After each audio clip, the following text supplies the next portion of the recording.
Is it called the gas holiday? What is it? The gas tax. It's a gas tax holiday. Holiday. All right, this is episode 43, and today we were talking about the gas tax holiday, raw versus pasteurized milk, and we have more lightning round questions at the end.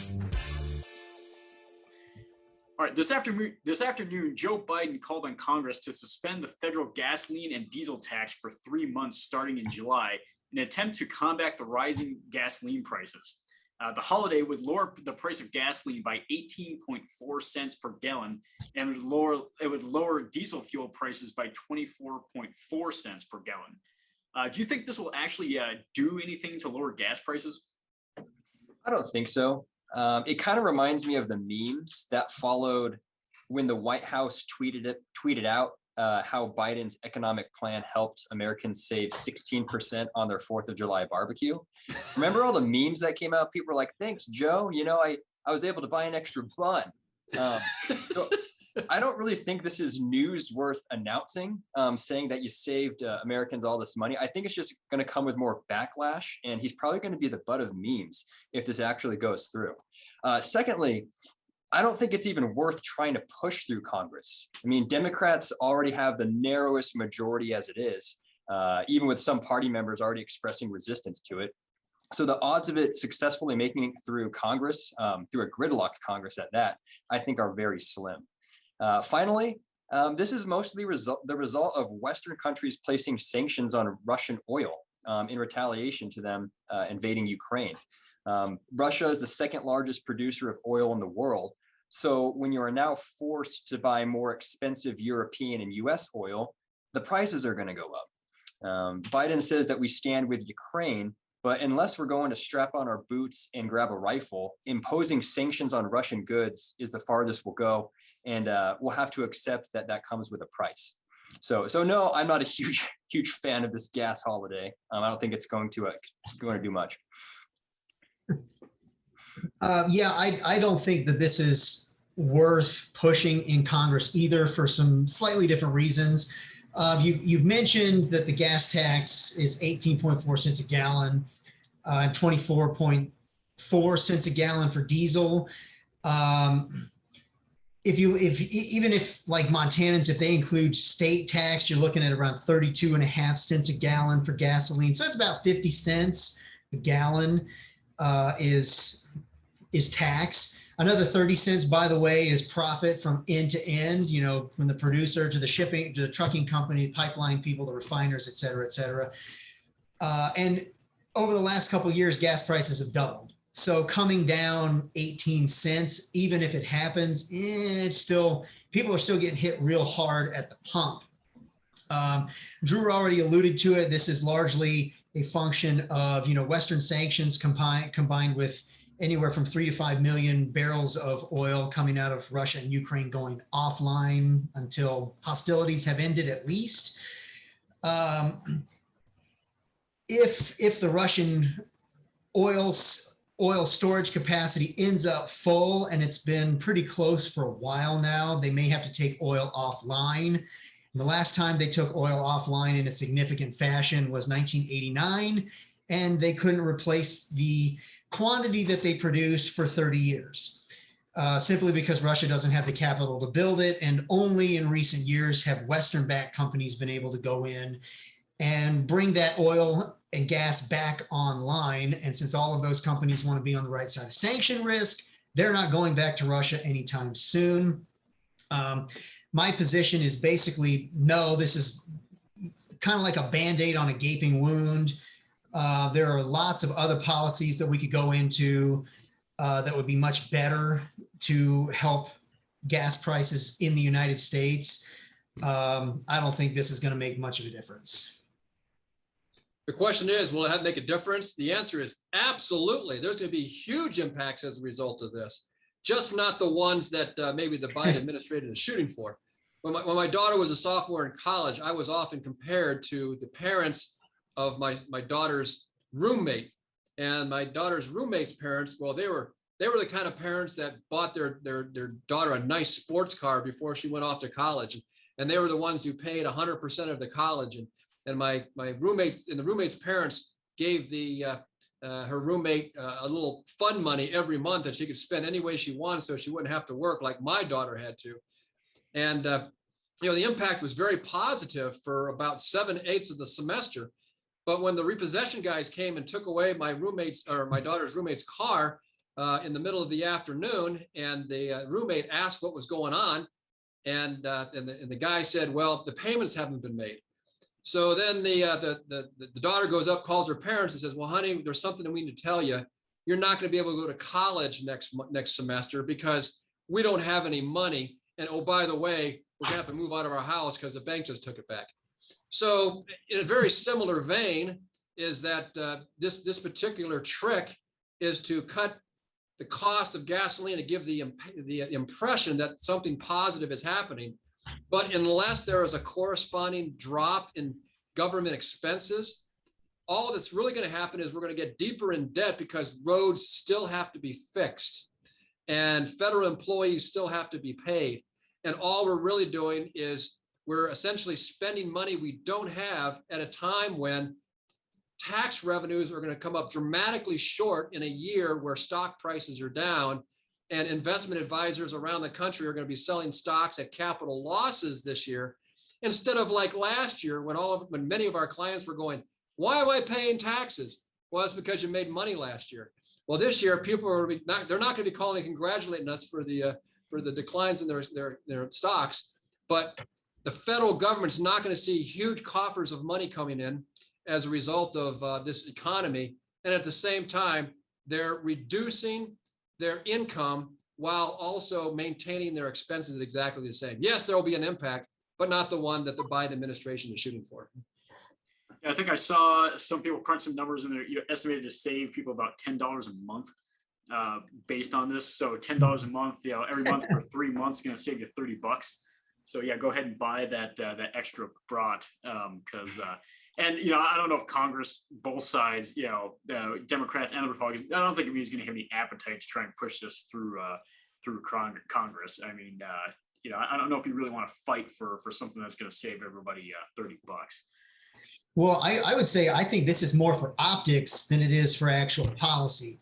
If you remember a while back, I guess maybe a month or two back now, the House of Representatives voted on a bill that would cap the profits or something of these evil corporations that make like 2 pennies a gallon in profit on gasoline and prevent them from raising the prices. And I think a handful of Democrats and basically every Republican voted against it. And the optics were, look at the evil Republicans voting against saving you money at the pump. It wouldn't have done anything anyways.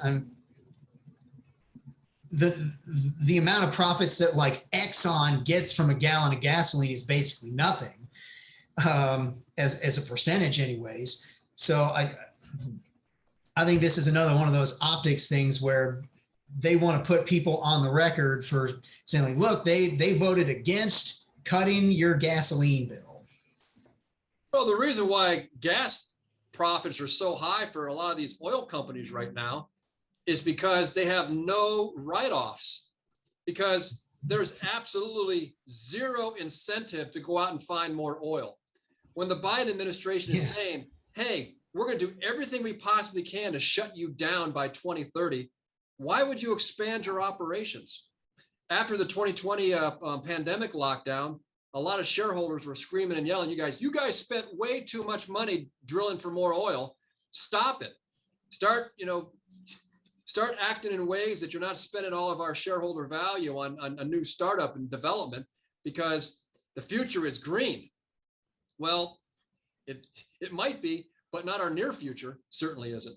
So unless the Biden administration actually gives confidence to the investment community to actually invest in long-term development projects, we're not going to see cheap gas anytime soon. Yeah. All right, move on to the second topic. So a number of scientific studies have touted the health benefits of raw milk, as it is said to decrease the rates of asthma, allergies, eczema, fever, and respiratory infections. It is also said to promote probiotics and healthy enzymes in the stomach. The CDC, on the other hand, cautions people against drinking raw milk, saying that it possesses serious health risks, including death, which I thought was a particularly serious one. Uh, and so I guess I want to get your opinions on how do you feel? Are you pro raw? Do you want to drink raw milk, or would you rather just stick with the pasteurized stuff? What do you think? I'm neither I guess I'm neither an anti-pasteurizer or an anti-unpasteurizer. I suppose I could drink. What's that? Pro pasteurizer, anti pasteurizer. I'm neither an anti-pasteurizer or anti-unpasteurizer. I can basically drink pasteurized milk or raw milk and still respect myself. I guess if I had to pick one, I'd choose pasteurized milk just because the obvious health risks seem lower. I've milked goats a couple of times now with my dad, and there's like hairs that fall in it, and you have to like rub the feces off of the udders before it goes into the milk and things like that. Take eggs, for example. I can drink raw eggs like Rocky Balboa, and I could still keep all the micronutrients that evidently don't get erased when you cook them. Yeah, I still cook them. I don't know a lot of people that are super pro raw egg. It seems like the same thing.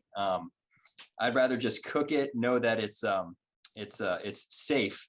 But if I know where the milk's coming from, suppose I'll have a glass of raw milk here or there. But I don't feel too strongly in either direction, I suppose.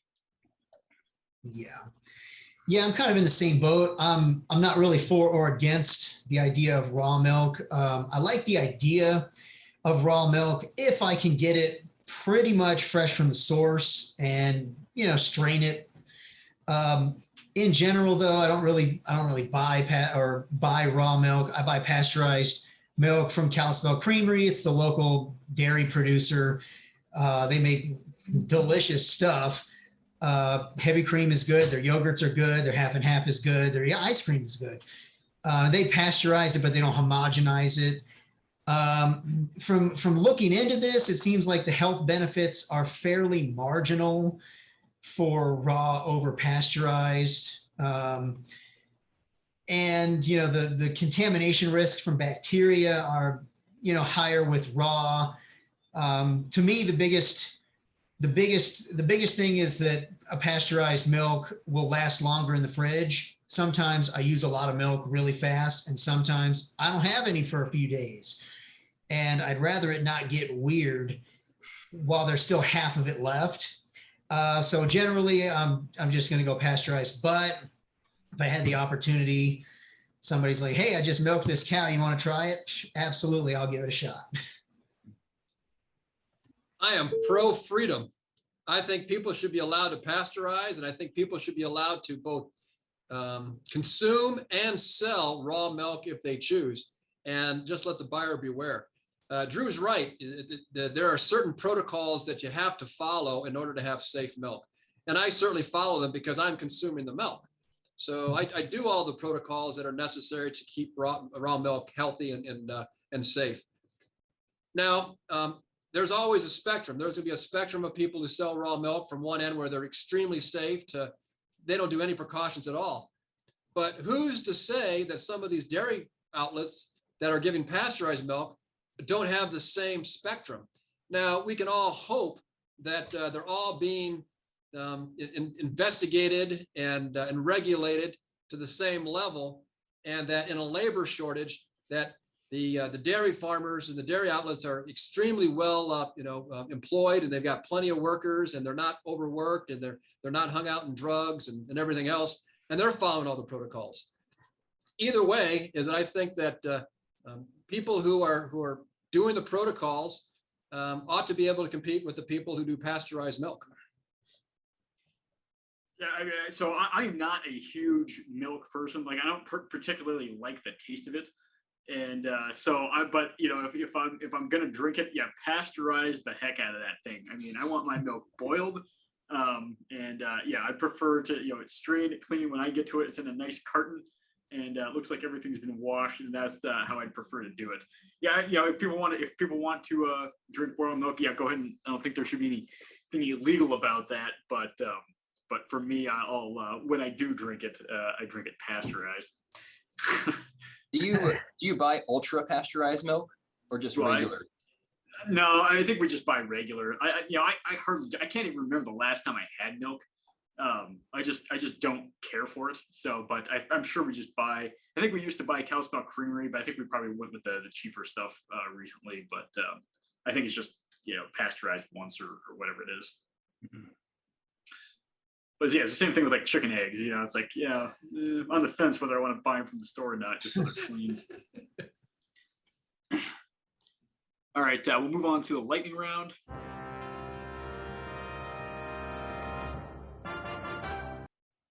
Okay. Okay, so this is basically the prediction version of the lightning round, whereas that you got 2 questions. We're just going to make some predictions here, and there will be absolutely no follow-up to see if they've actually you actually right or not. So go ahead and be bold. Gas prices have been continuously going up over the last 6 months. When do you think we'll start to see some relief from these high gas prices? I think once the sanctions are lifted by Western nations on Russian oil is when there'll be the biggest jump in gas prices coming down. So personally, I think the Biden administration's already looking at this, and I don't think the sanctions on Russia are going away anytime soon. They're already talking as of earlier this month about oil export ban. This was in place from 1975 to 2015. That might cause some short-term pain. The refiners are going to howl, but if they do it, I think that's the soonest you're going to see it. As long as the United States continues to remain linked to global energy markets, it's just going to continue to get worse and worse, especially if conflicts in Eastern Europe or East Asia spread or break out further. That'd be the only thing I could see in the near term that would calm things down, at least here in North America. Oil prices will not drop significantly until there is dramatic 180-degree shift in policy from the administration, whether it's the Biden administration or the one that replaces them. Until oil companies have an incentive to develop and grow their industry, we're not going to see a drop in prices. Demand's not going down. Demand's not going down in the United States. It's not going down in the rest of the world, including the emerging world. So don't plan any gimmicks lowering gas prices until it's profitable for Exxon to spend some of their money in development of new resources. Yeah, I agree with that. It's gonna be a while, a couple of years for sure, unless there's unless there's a severe recession. But even after that, I mean, like Joe said, like demand is not going away. I mean, the world is growing, and there is a pretty strong demand for fossil fuel at this point. All right, moving on here is that so Bitcoin has fallen to its lowest level in years. It is currently hovering around $20,000 per coin. Do you think a bottom is formed in Bitcoin, or do you think it can go lower? I think it can go lower. I don't think we've seen the bottom yet. We're entering a shaky economy. People don't have as much disposable income to invest. So I think we could see it trickle down. Now, certainly there'll be a few peaks, but my prediction is it'll continue to trend for a while, trend downward. So I think it's hard to say. We're dealing with a very speculative asset, but when Bitcoin tanks, it tends to drop 50 to 70%. Right now, it's hovering it down around 65 to 70% from its previous all-time high. If the past is any indication, then this might be the bottom, and the next thing you can expect is 12 to 18 months. It might hit a new all-time high. That said, it's gotten hit pretty hard each time the Federal Reserve raises interest rates, and they're talking about doing another 50 to 75 basis points next month, tentatively anyways. So if the short-term past is any indication, if they're continuing to raise interest rates, I would imagine Bitcoin is going to continue to drop. The question is, are Franklin Mint designer cats hit a rock bottom yet or not? Bitcoin to date still has not moved towards what it was intended to do, which was to be an alternative currency. it's still just a speculative investment asset where, Joe sells it to Drew and Drew sells it to Alex, Alex sells it to Tom, and Tom sells it back to Drew. And now the four of us no longer want it. The bottom can continue to fall in this thing. It could go all the way down to $1 for Bitcoin. There's absolutely no reason for Bitcoin to be this high. The only reason it's as high as it was is because there was lots of speculation in the markets. I think investors are bored. They're going to go find something else to speculate in. Yeah, I don't think. I think it might be range bound for a little bit, but it's definitely going to go lower, especially with further rate hikes. And if the market continues to get worse, people are going to start needing that money, and they certainly don't want to see it. People who bought in at 60 just got crushed over the last month and a half here. So, and especially if things start getting tight from inflation, the market's going down, the Fed continues to hike interest rates. People are going to probably want to start taking their money and not having something that could lose, 70% of its value. So my guess is that it is probably going to go down further from here. Should we do a take of all of us saying it's going to go up in case it pops next week? Oh yeah, absolutely. Like geniuses. Yes, we should do that, and then I'll just go edit it depending on what happens. Absolutely, yes. Buy a mailing list and go out and try to solicit newsletter subscribers. Yeah, exactly. Yeah, we'll absolutely do that. Maybe I'll edit that part out. All right. Last question. So we had our second. Somebody emailed in a question, so we're happy to talk about it. And the question is that somebody's looking at Joe's office, and they know that they had an unusually large number of outlets in their office, and they're just curious as to why Joe might have that many outlets. So Joe, do you want to explain what's going on there?